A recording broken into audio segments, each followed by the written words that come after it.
So for me, I am the CEO of GemPool. GemPool is a tech specialist recruitment agency operating in the Irish market. So I guess what we're probably best known for is filling mid to senior to lead level engineering roles, be it software and hardware, but also product and design as well. We are an agency of 13 people and have been operating in this market for a long time now, over 17 years actually all in, and do contract and perm recruitment. Yeah, that's GemPool. Thanks, Mike.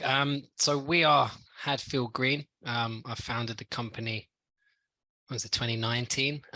So we set the business up to, I suppose the need that we noticed was a dedicated technology leadership search firm for a lot of technology scale-up businesses. So we would position ourselves as a firm that supports leadership hiring, be it a CTO, VP product, basically that head of, director of, chief of scale-up businesses. So that's what we kicked off originally.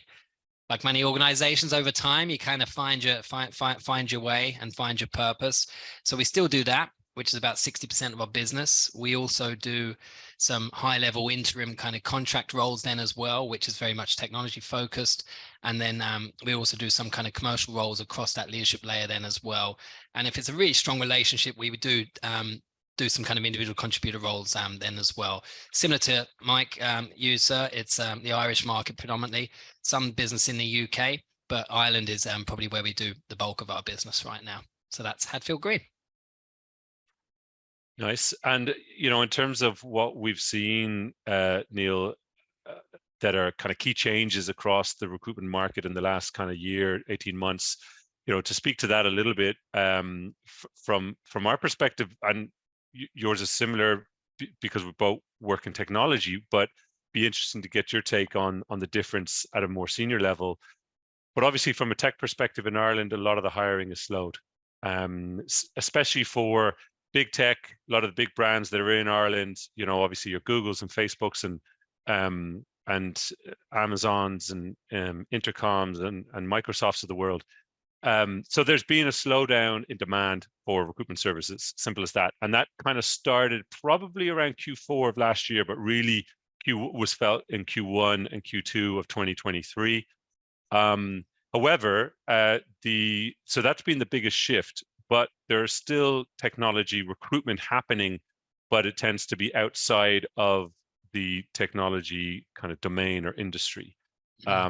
So how does that impact change across, you know, a recruitment agency? For us, it's meant that we've really had to sharpen our BD tools and get out in the market and get talking to companies that are hiring, because a lot of our clients or companies we'd normally be talking to paused or became cautious or potentially going the other way and letting people doing layoffs. What have you seen?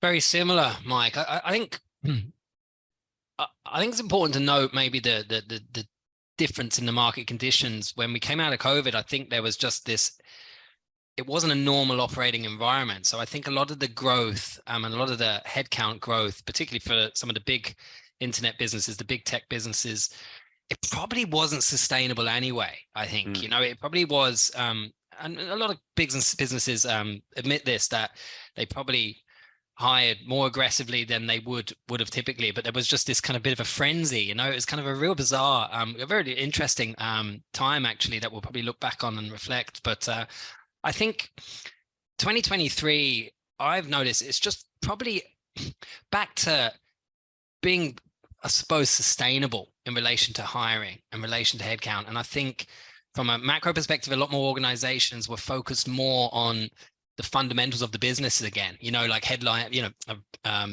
revenues, but even profitability and the actual fundamentals of the business. So that just had a kind of a complete sort of normalized trickle down effect on hiring. So we see a lot of layoffs in talent acquisition teams. We've seen, you know, a lot of pressure on pricing. Actually, we felt a lot of pricing pressure in relation to fees. What I would say is, though, I still, from what I see and from the leadership community and people in the ecosystem, particularly in Ireland, there's still a lot of positivity and optimism around net employment growth within tech.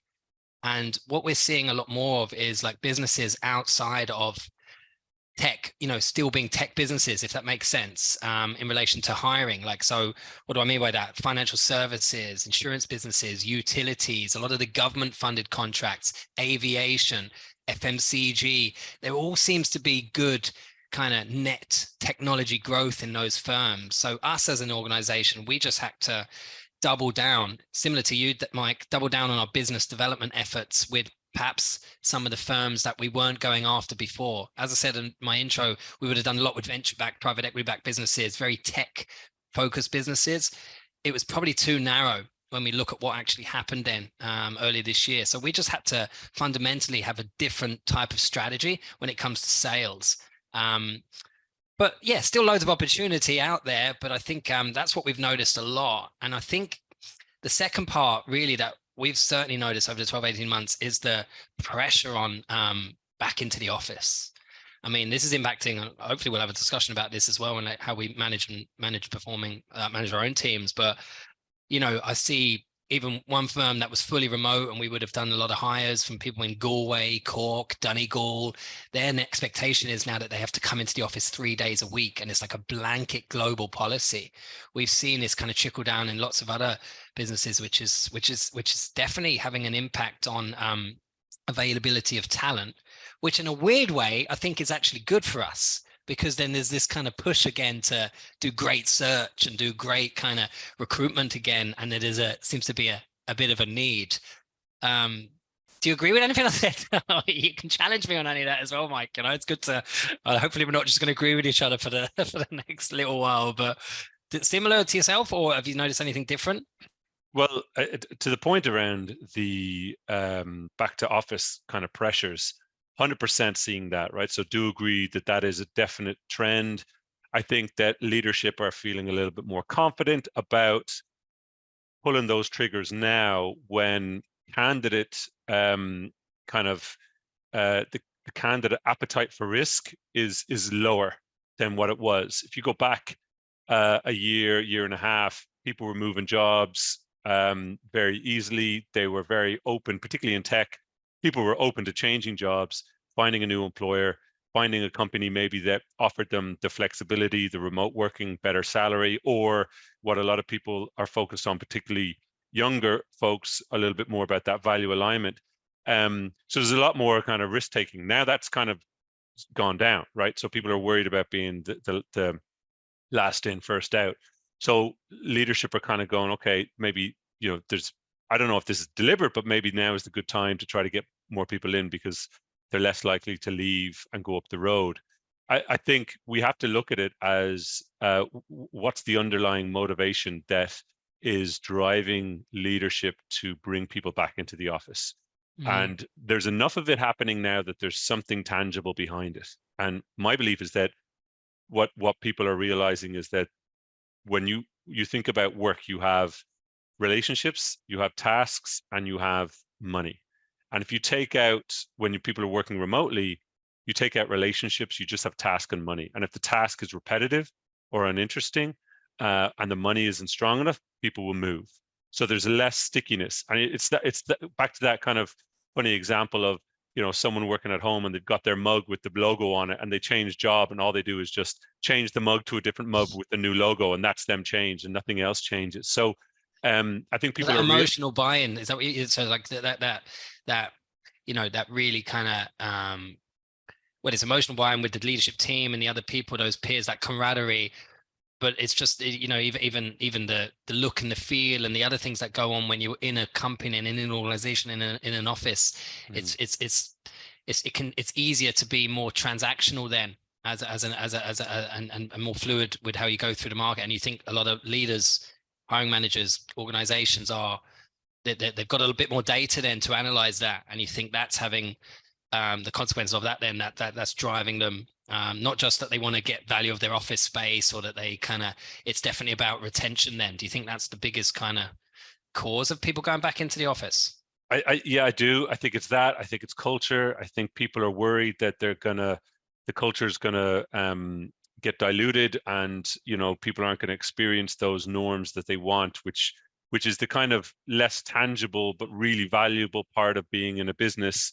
Is that culture and people living those values. Whereas when people are remote, it's harder to harness those things. And there's the obvious, more tangible kind of advantages of being in person, is that you have that collaboration and learning. You have those deeper, closer bonds and relationships between staff members. And I think there's always a big advantage. And you and I know from working in recruitment agencies that if you have a meeting with a candidate or a client in person, you learn so much more than you would doing a video or a phone call. And all the good stuff happens sometimes before or after the meeting, which you'd never have otherwise. So the trend is very real. How it impacts the industry, I do think it will mean that it'll be harder for companies to attract the talent, which should drive up demand for recruitment services. They're reducing the geographical spread that they were kind of dipping into a little while ago. Which does reduce the kind of potential for getting really high quality talent anywhere.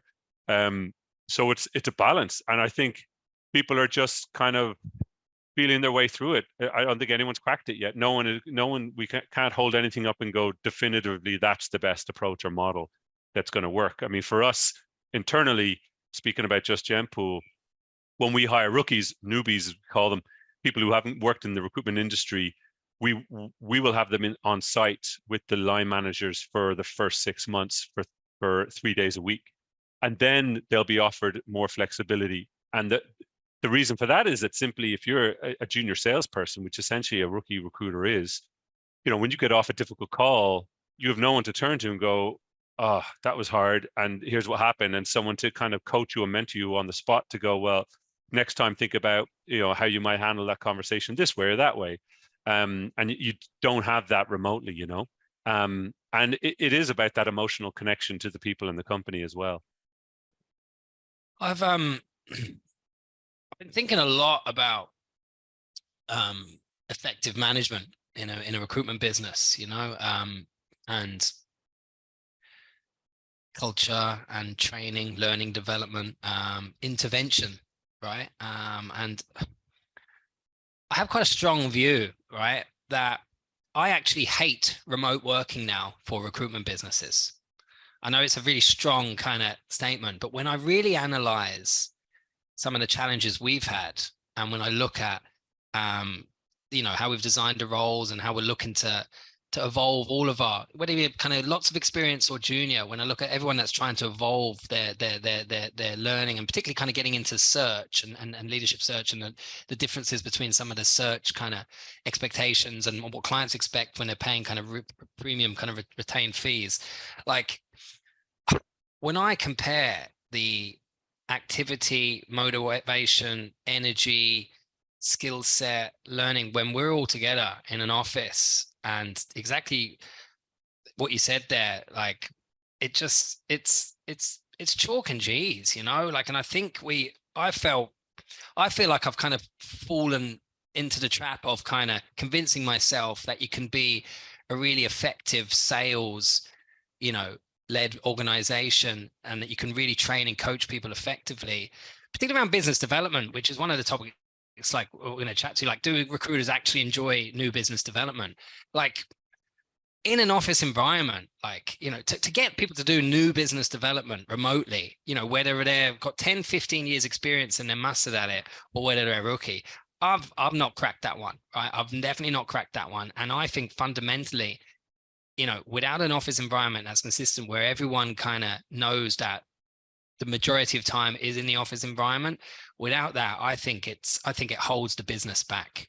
I genuinely believe that. And I'm really curious to speak to more recruitment business owners who seem to have worked this out, like with the people that are more experienced. You said there, Mike, that when people come in, it's fully 6 months, but it's still only 3 days a week, right, that they have to be on site with their manager. Like, when people are more experienced, right, how much time do they have Can they pick the days they come in then, or what's your strategy? What's the policy within GemPool? We have a 1 day a week on site, 4 days at home, right? So we're Is that very fixed, or fixed on a they can pick? Thursday. It's Okay. Thursday's our anchor day, and everyone's in, right? So that day is a bit of a giddy day, lot of chatting, people kind of hanging out, and that's good, right? Yeah. That's all about that relationship piece.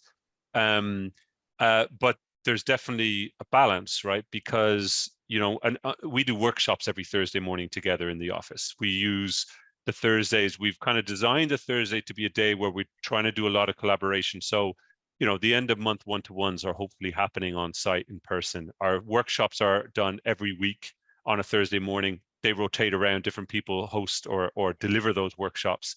And recently, one of our guys, Mark, did a session on the challenges of remote working in the workshop, and people were kind of highlighting what they're finding. And there was words like we were putting out there, what are the kind of challenges that people are facing? And there was stuff like loneliness, and there was people were using terms like the kind of repetitive nature, and the maybe kind of it can get a little bit boring, because the reality is you could spend the whole day on LinkedIn sending out messages, getting voice, doing those types of things, those types of activities, and that can be really difficult to keep going, keep motivated, keep engaged, especially if the response rates aren't great and you have a day or a week where you don't get a lot of progress in terms of maybe interviews happening or offers going out. So I think if you're in the office, it's on the Thursday, it's harder to concentrate then, because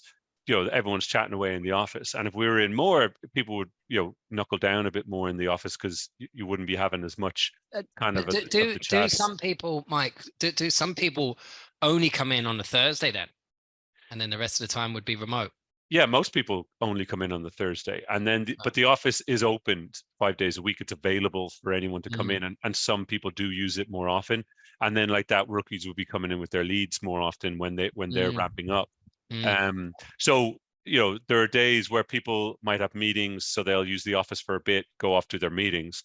But one of the biggest challenges I've found with remote working is that people, when they're at home, especially if they're a little bit away from Dublin city centre, they're less likely to do face-to-face meetings, and that is where the real value of our network and our capabilities comes through for me as a recruitment consultant, is your ability to build relationships with people in person, because all the rest is going to be automated eventually the way we're going. So that's where you've got to be focusing your time and energy, and that's where you have the most impact. And we're not doing enough of that, and that's probably something that a lot of people are feeling. See, again, I suppose the other reason I feel super strongly about the office environment and getting back to it, I just kind of think on my own journey when I started in recruitment in 2006, and when I look back at how I really learned, it was observation. It was listening to, like, I still think the phone, James said it earlier in his post, is still a great weapon, to get your activity up, get volume up, and have kind of good conversations, influential conversations, sell, be on the candidate side, client side, drive referrals, but hearing other people on the phone, like I just remember hearing just the art of like just great rapport building, and you're a rookie and you're absorbing this, and you feed off it, right? So kind of if you're having a bit of a slump in the day or something like that, and you hear someone do an amazing call, you sit up in your seat and you just dial, and you just get on with it.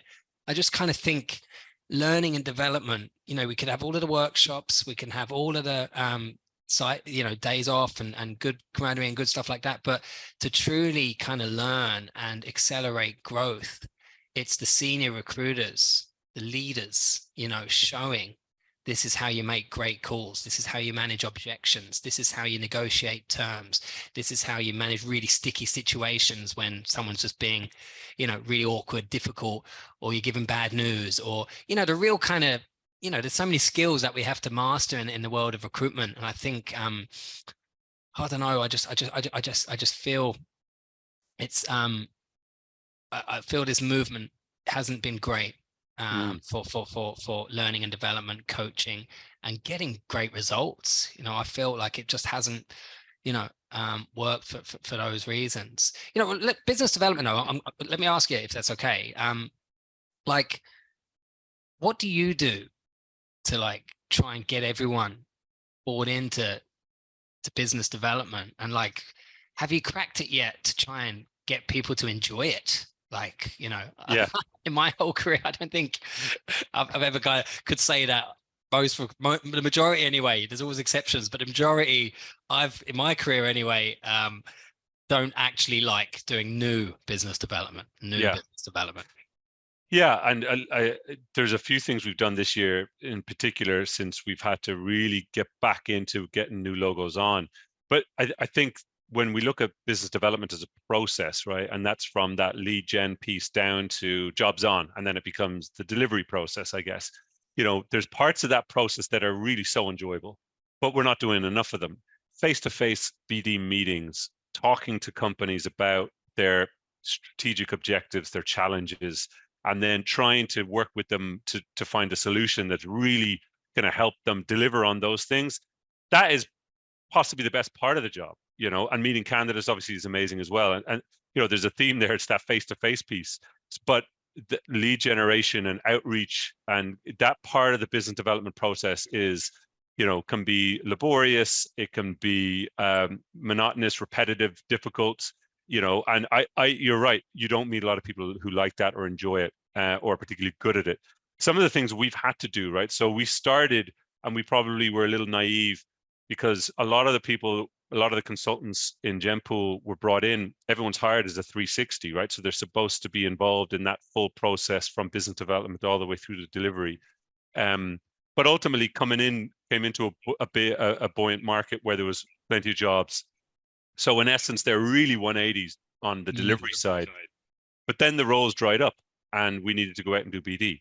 And all of a sudden it was like, okay, guys, we really need to focus on getting those calls. And then it was like, how do we do that? Like, where do we even start? And it was back to basics. Okay, here's 25 tactics for lead generation, everything from, the obvious stuff to the more obscure ideas. And then it was, there was a lot of fear around, well, how am I going to, like, how do I put together an email? How do I, so we kind of stumbled around for a couple of months, not really being very effective. And then we decided, look, we need to kind of do something drastically different. So we just, starting January 1st, when we came back after Christmas this year, Thursday, we have a BD session on site, everyone together. It's broken down into our practices. So each team basically, at the beginning of the 2-hour session, we do a stand up on the wall, by the wall.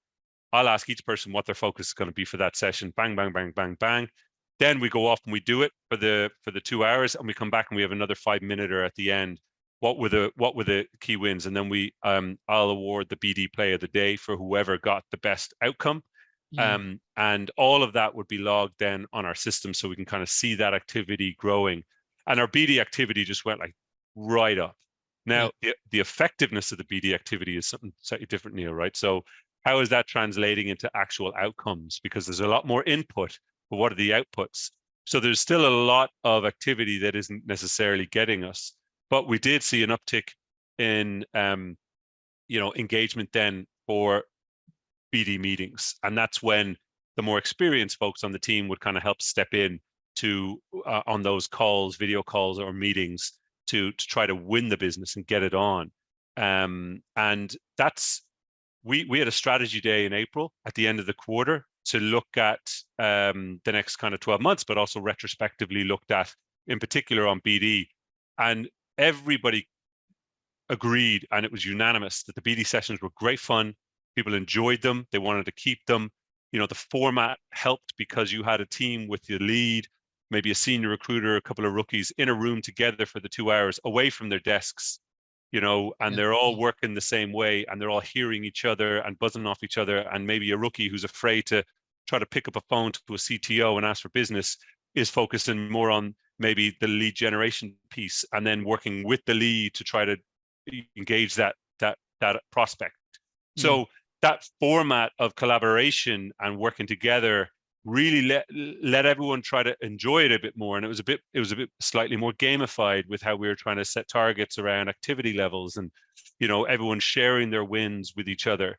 So that's worked really, really well in terms of taking away the kind of sense of fear and kind of dislike of it. Yeah.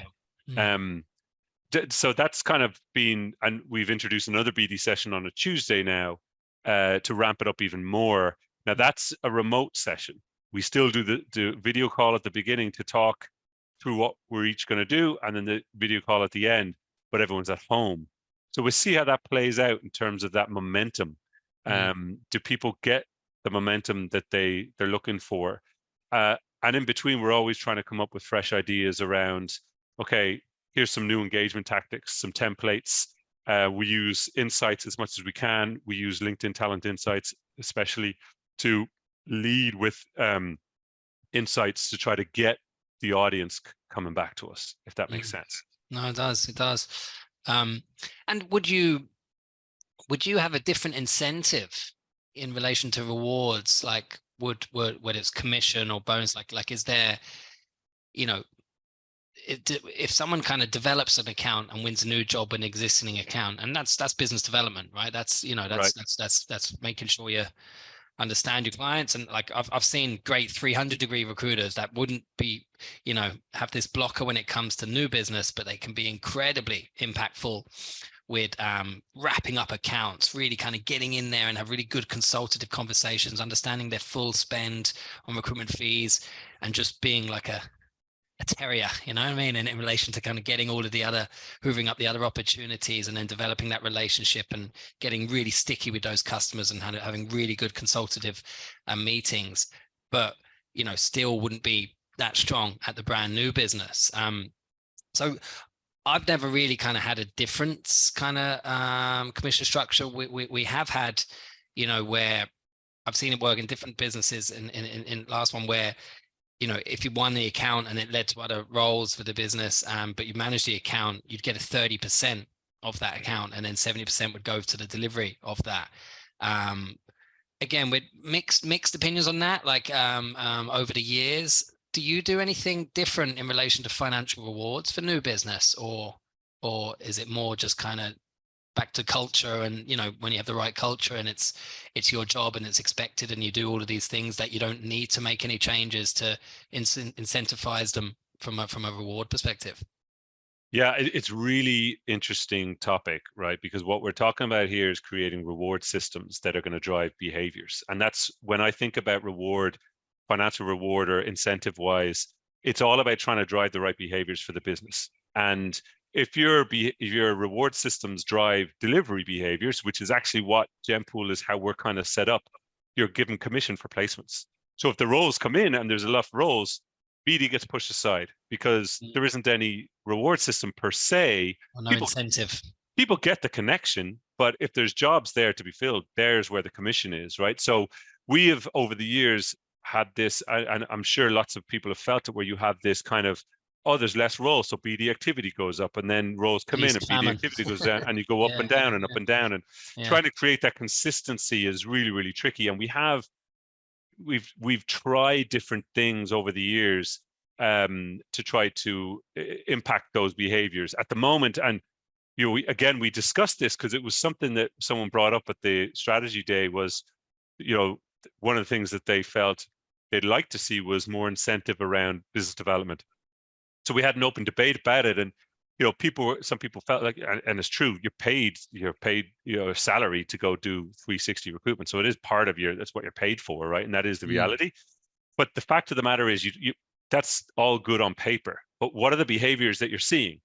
Because that's what your reward system is creating, and your culture. So you've got to think about how you can influence that. At the moment, we don't have a dedicated kind of commission structure specifically for new logos. There's a couple of things that we are doing. So, for example, today is we're in June, and in June we have a BD competition.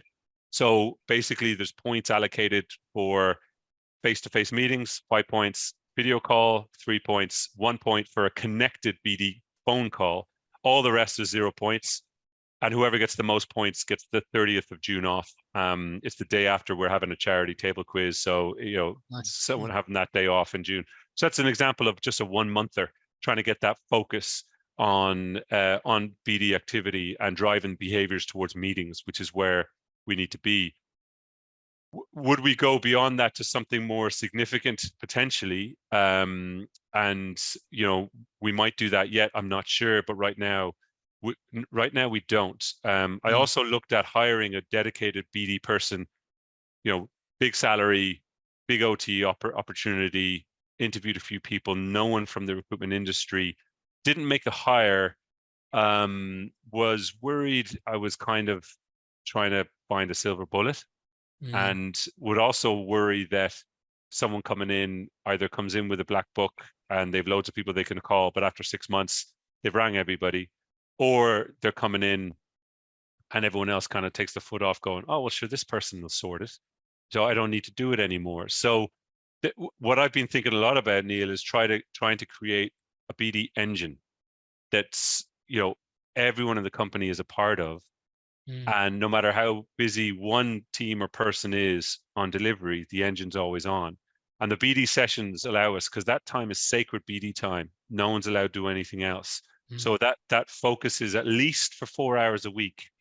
People are doing dedicated BD activity, everybody together. So trying to create the engine, and it's one thing where we're not strong on is having really clear channel strategies, which is something James has spoken to us about, and has a lot of strong thoughts, and they make a lot of sense about really trying to define your approaches and what channels you're using based on the segments you're targeting. And that needs to be clearer and more thought out, because sometimes it feels like we're just, sure, we got some leads, we'll go chase them, as opposed to having a more deliberate thinking behind it and trying to wrap all that together. So in a nutshell, no, we don't have that. But what are you guys doing to try to, top of the funnel, middle of the funnel? What are you doing that's maybe a little bit different? I just don't know how different it is, but I suppose, since we invested in, I suppose, Bullhorn Analytics or Cube 19 back in the day, I think you can be very specific on what KPIs are important. And I think the real reason we have feast or famine, peaks and troughs, is that we just probably neglect that, the pipeline, I suppose, that we kind of think, oh God, we're flush with jobs, we're in delivery mode, every client's priority, we just need to get CVs out, get interviews, we've got to say it, so we can all be guilty, I think, of fueling that, right? But I think it's, one thing I've learned by mistakes is it's just having discipline around that pipeline management, and having clearly defined KPIs around leads, new contacts, Canvas CVs, sales calls, sending out brochures, obviously getting meetings and booking meetings, and just kind of making them non-negotiable, those activities meaning non-negotiable. And yes, we want consultant-led KPIs, and it has to be a consultative kind of start with the end in mind and reverse engineer it. But I think it's up to us to kind of call consultants out if they're setting KPIs that neglect that pipeline. And that was key, neglecting that pipeline. I think ultimately it's seeing how tech kind of increases the width of that funnel, is what we've been really curious about and invested in SourceBreaker. Ultimately, we want to use technology to increase that funnel, with prospects, with leads. But tech for us is just to enable our consultants and our leaders to level up and have more, more engaging moments of truth with potential clients and potential candidates. I think the more times you're engaging with a candidate or a client, be it face-to-face, over the phone, virtually, the more opportunities that are presented. Dead simple, more referrals, more cross-selling, more, all of the things, and I think having a culture where everyone is aware that they are in charge of business development, whether they're in delivery mode or whether you have a structure of job design within 180, I think it's kind of having a culture of awareness that every engagement you have with everyone is an opportunity. And I think it's up to us as leaders to just kind of make that and recognize that and give lots of encouragement around that when we see those types of behaviors. So again, I don't think there's anything radical there. There's been obviously a good few investments in technology to help us kind of be consistent around those dashboards and around the mechanics around it, and then calling out, having those interventions and calling out when we see people neglecting that pipeline. And if that's done, on a consistent basis, it has to be in the monthly reviews, and it has to be documented, and there has to be consequences. I think that's the main thing, that there's positive consequences for success and people genuinely doing it, because there's trickle on impact for everybody. But then there has to be negative consequences if people are genuinely not doing their part of the puzzle, But it's freaking tricky. No, I agree with you. The accountability piece is one of the hardest, because it's one of the easiest things for people to kind of neglect and not do. They can still be busy, but then not do the BD piece, and then you get that feast or famine. So how do you create that accountability? And for us, one of the big things, and this is part of what we saw towards the end of 2022, we're like, okay, let's go do more BD. Everyone agreed, yes, we got to do it. And then we had this BD meeting on a Wednesday morning, and it was like, so, have you got on the last week? It was like, oh, I connected with a few people, did this, did that. And it's like, okay, but we probably did, and this is my mistake. We didn't call out enough around, okay, that's not hitting the bar. That's not what the expectations are. We're not doing well enough there. So we didn't create the accountability. Now the BD sessions help, because everyone's doing it together. They've got to say what they're going to do, and they're going to say if they did it, in front of everybody. So it helps build the accountability. Another thing on top of that is trying to find wins, little wins. And, when you think about change management, one of the key things you learn in the academics behind it is, trying to find wins along the way that show progress towards that change.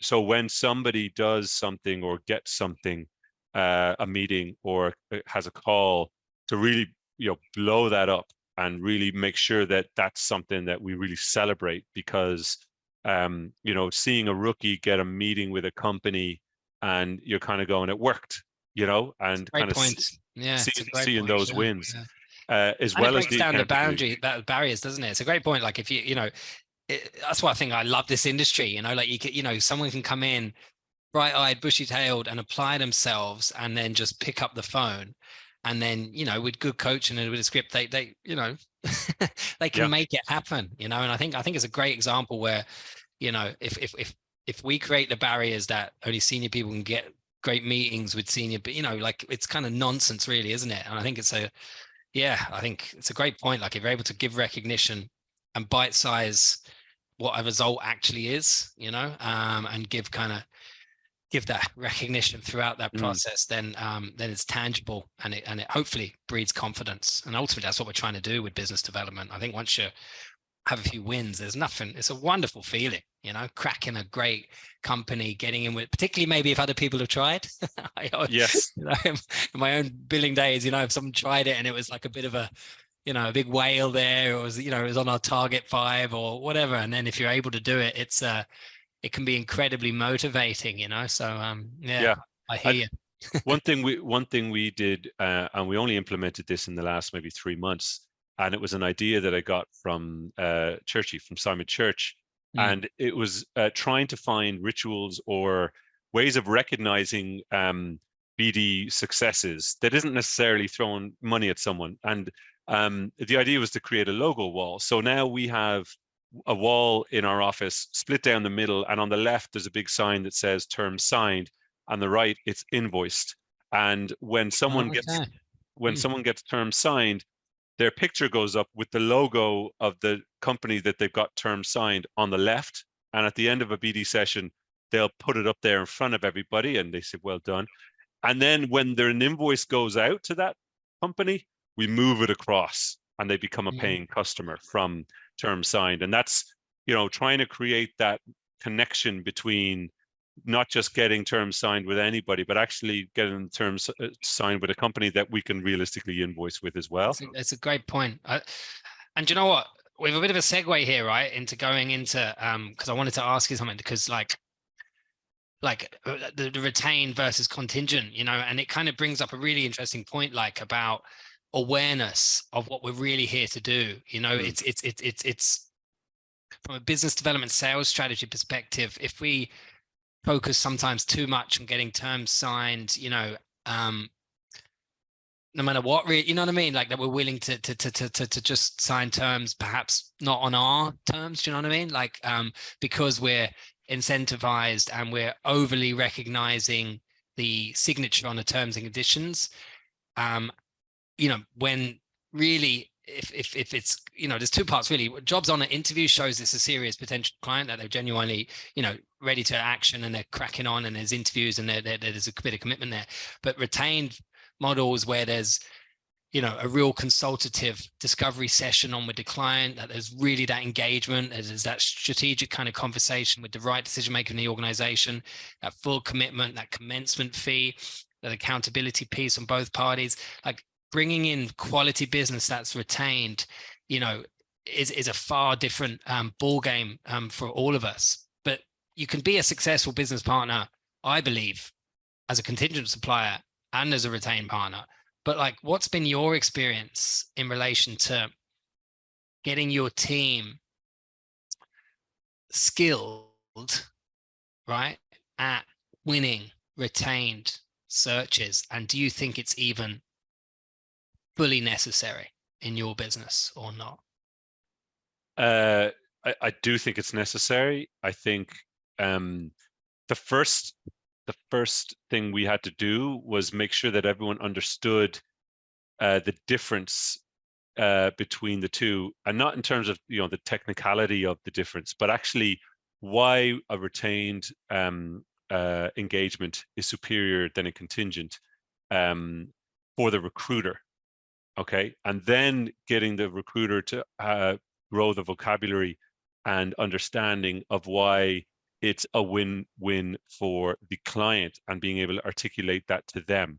So first you want to get the individual really kind of understanding that if I can win a retained role, it's far better for me on my desk. And I think it's pretty obvious, right? I mean, how many times have a consultant worked a role, busted their gut for a week to be told it's been filled, or, you know, it was at interview stage, it's gone, or it's gone on hold, or whatever. Right. So much And waste. it's so much time wasted. But you know, and I actually feel extremely strongly about this, right, Neil? So I you know, for me, I believe that the contingent model is a lose-lose. I think that the mindset around recruitment services in Ireland is broken or wrong. And unfortunately, there's an education required with the market in understanding why they will get a better hire if they go down a retained approach with a recruitment agency.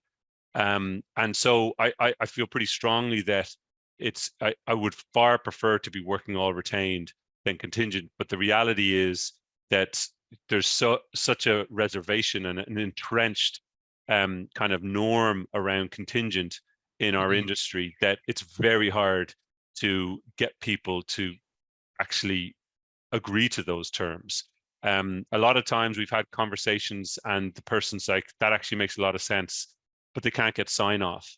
Like our retained model is, our service is called a talent partner solution, our talent partner solution. And it's not a particularly arduous retainer. It's 10% of the projected fee upfront and 90% on start date.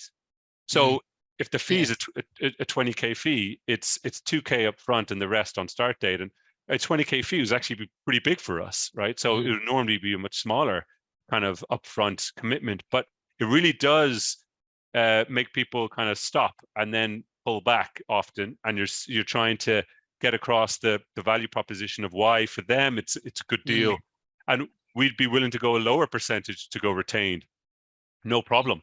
But there's this perception, it's no placement, no fee. And that education is something we're trying to do through our marketing activity. So trying to put out content out there to kind of push the value proposition generally, but also trying to have the, like I said, have the vocabulary to fluently articulate the value proposition when we're in a BD meeting situation. Now, your business is pretty much all retained, from my understanding. I'd love to learn how you do that and I guess, how you manage to keep those relationships over time, and what you've learned, because you would have worked in a more traditional tech agency with a lot of contract perm, contingent and retained in the past as well. The biggest learning I've had since kicking this on off and having people come into the business is it's actually very, very difficult to hold your nerve. And that's what it comes down to, right? I think clients can get it and they can understand it. I actually think the bigger objection is probably not for the actual money that they have to give. Right? And you can give insurances and you can give rebate periods, and that's helped us, right? Get things over the line. For example, to give us a commencement fee up front, we say as an insurance policy for them, if they're not happy with the quality of the shortlist after the second round of interview, we will give them a full refund on stage 1 and stage 2 payments. So that has helped with some objections, because that's us sharing the risk and bringing it back to the quality and backing of us as a solution provider. Look, I think, as I said there, look, I think the biggest objection is actually the exclusivity piece, rather than the giving a bit of money up front and getting sign off for that. I still think there's a fear. Look, I think it's different when it's kind of existing relationship versus kind of brand new, cold, they don't know you from Adam. I think we have to manage our expectations that, the route to getting that opportunity, getting a seat at the table, like pitching for an opportunity, we need to be mindful of that route. If it's from someone that has vouched for you, you're already in a period of trust and track record. You're a platform to sell from. If it's cold, or someone in one of your BD session days, has just got someone on or chased down a lead. If you're slow, if you're late to the party and they're already kicking on with the process, I think we all have to manage our expectations and set expectations to the client. We'll take this on. We're going to prove ourselves. We want to build rapport. We want to build relation. We want to show you what we're good at and what we're going to do. When we do this, and again, it's just kind of setting expectations early. When we do this, we want to come in and we want to talk to you about a really meaningful partner solution that you've already kind of referenced there as well. Look, I think it's different for leadership. Thankfully, in general, leadership roles, there is a healthy expectation that they are exclusive and they are retained. And that's the oldest, actually, recruitment. Like executive recruitment is probably one of the oldest actual recruitment since it started, So I think, for lots of different reasons, mixed messaging, candidate management, the profile of the organization, there's lots of obviously good reasons why, and even sometimes the use case for sensitive reasons for the role, for the search, confidentiality. There's lots of other use cases why you would retain somebody to take on a leadership search. But I think they're all applicable, right, to all of the jobs that, particularly that your firm would work on, really high level individual contributor stuff, really impactful roles, whether it's on product engineering. These are really important roles for these organizations. And I think they want consistency with messaging. I think they want single points of contact. I think they care about candidate experience. I think they want to hold you accountable. Contingency, like, you can say yes to stuff, but they can't really F you out of it if you haven't delivered, really. Whereas if they've paid you a bit of money, there's an expectation there, and they can crack the whip, and that's really healthy. So I think, as much as we can, we need to educate the people that have influence. The problem I do have sometimes with maybe more people trying to pitch retained solutions, I think they're just pitching it at the wrong buyer. And if you're trying to pitch it at someone that's talent acquisition, heads of talent, senior people is different. But if you're trying to pitch it to someone, talent acquisition, there's probably already a little bit of a conflict of interest anyway. your success is their, failings, but, vice versa. So I think we just really need to be smart on who we're pitching and when we pitch. As much as possible is getting discovery sessions, getting needs analysis sessions, so we can really unearth the requirement and then book another meeting to present 2 or 3 search solutions, and making it really incentivizing why they should go with a retained model. And sometimes it's even changing the word. Retained can have a kind of a negative connotation. The kind of commitment fee, the pricing structure we want, we do require a commencement fee up front. This is what this means. We work together. You know what I mean? So sometimes it's just bringing them through like they would do any kind of management consulting type of engagement or any kind of vendor management engagement. But yeah, it's it hasn't been easy in an Irish market. I do hear you, but I think we're all part of the education. And I think when you spell it out and explain the benefits and really and are willing to put your money where your mouth is in relation to commitment and accountability, and share that with them and communicate with them, I think the conversion from pitch to win would improve, I think. Yeah, and I like imagine a world, right, Neil, where there was no contingent. So every company who used recruitment services in Ireland or anywhere, either hired contractors or hired perm in a retained way, right? And if that was the only model that were used, then imagine how much better recruitment agencies would have to be around delivery because of the expectations. How much higher the quality of the service would be, how much more. You think about it, you got a retained role with a client and you're the account manager. You have that anxiety to fill it. You're like, oh, I absolutely have to rinse this, make sure I need that shortlist, I need this person. And you work so much harder, not that you're not willing to work hard, but it's just a natural obligation that you feel towards that customer to make sure you're doing it and doing it well. Whereas, like you say, if you've got loaded contingent, there's 5 other agencies working on it, you get to it late, it's priority 2, maybe P3. So it's and it encourages the spray and pray model. It encourages skipping steps in the quality of the screening. You're absolutely right. It drives the wrong behavior, and ultimately that's not the best for the client.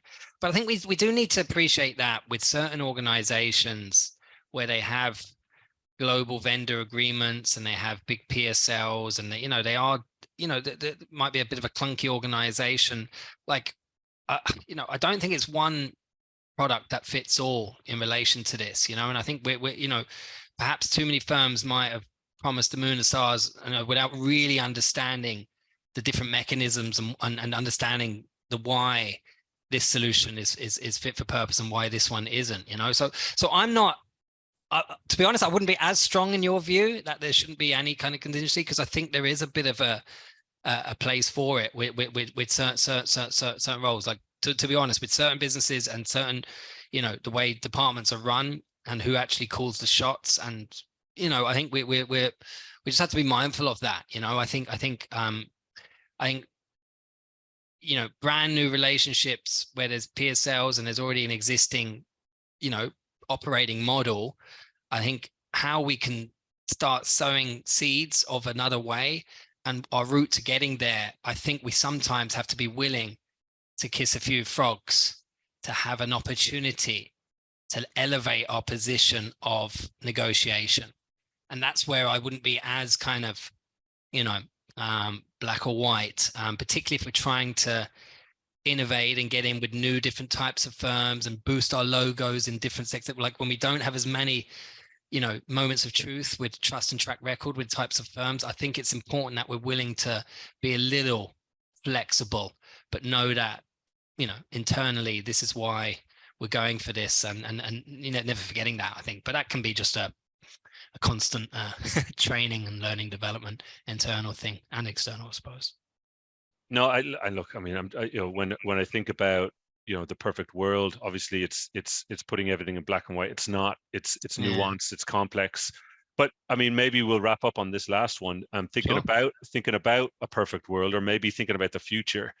What are you seeing as the most exciting things happening over the next kind of 6 to 12 months in the recruitment sector? Well, look, I mean, I know it's a populist view, but we can't get away from artificial intelligence, and nor should we, and I think Yeah, I love. Look, I love. I'm genuinely just very curious on the, the current and future skill gaps maybe of the modern day recruitment business, right? And I think ultimately, I touched on it earlier. Ultimately, we're going to be very technology led and people led, right? But ultimately, what we're all trying to do is still bring it back to those meaningful relationships, and I still think companies, when you're chatting about strategy and you're chatting about people, like there's so many moving parts when we're talking about psychology and the art of building high performing teams. I think as much as possible, we want teams of people who are just, always having higher cognitive, engaging, influential conversations, negotiating.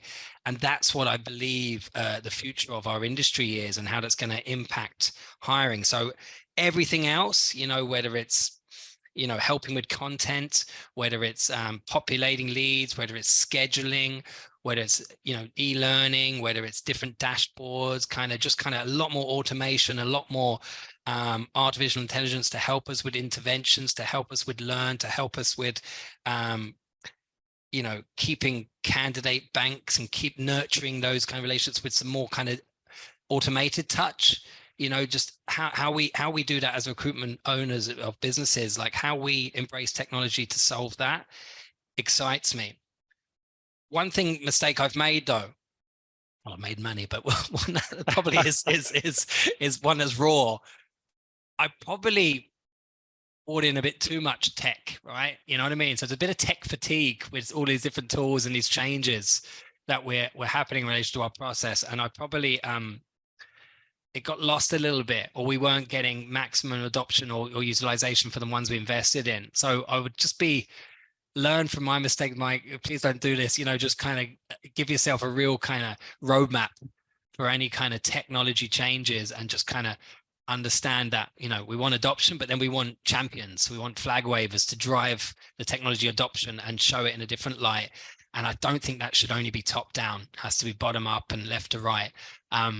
But yeah, I think it's a really exciting time to be in a technology recruitment scaling business. What about you? Nice. Yeah, I think about the next kind of 12 months, and I'm just reminded about how much everything has kind of changed over the last few years, and it's kind of trying to just understand what is actually real in terms of a trend. For example, when you talk about AI, okay, well, what are the key skill sets that companies are going to need to hire for, and how do we start building those networks now so that we're well positioned to take advantage of that demand for those skill sets over the next few years? That's an obvious thing that we should be doing as a technology specialist recruitment agency. But also it's trying to keep a culture or a company where you can adopt and change as you need to. Like, we've had to really overhaul how we do our business development this year based on how quickly the market kind of shifted. And I'm quite proud actually of how we've been able to do that and get results, and everyone kind of buying into that and trying to maintain that flexibility and within the organization. And we're 13 people, so we're not huge. It's probably easier to do it at a size. But for me, it's so hard to predict in a couple of years' time where we're going to be. I think that there, like you say, there's a lot of new technologies, not only for the recruitment market, but wider. So it's got to be an opportunity for a company like GemPool and a company like Hadfield Green. It's got to be a sense of, right, how do we just make sure we position ourselves to take advantage of that and make sure we're delivering value in our market at the right time. So that's an exciting prospect. So I'm excited about the future. It's kind of like, it's daunting because of everything that's going on all the time, but I'm excited about the opportunity, really. No, definitely. Brilliant, Mike. Well, look, yeah, lovely way to end there, my man. So pleasure always chatting to you, my man, and thanks a million for your time. And yeah, see you out there in the trenches.